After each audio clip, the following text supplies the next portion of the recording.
Hello and welcome to World in 2 Minutes, brought to you by trtworld.com. Let's take a look at the headlines. India and Pakistan have accused each other of unprovoked firing along the disputed border in Kashmir. 5 civilians died after Pakistani troops fired shells into Indian-administered Kashmir. 4 civilians in Pakistan-administered Kashmir were killed in firing by Indian troops. The 2003 ceasefire agreed remains in place, but the neighbors often accuse each other of violating it.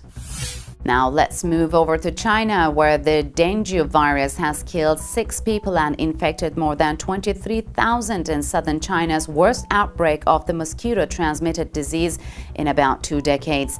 Authorities in the most affected Guangdong province attribute the severity of this year's outbreak to exceptionally hot and wet weather, as well as increased travel by residents to regions where dengue is endemic.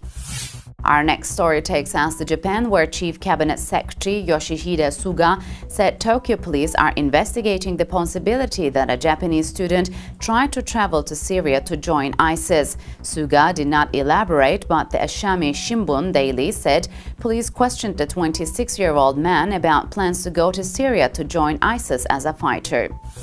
And our last story takes us to Turkey, where President Recep Tayyip Erdogan said ISIS will soon capture the Syrian border town of Kobani as outgunned Kurdish forces struggle to repel the extremists with limited aid from US-led coalition airstrikes.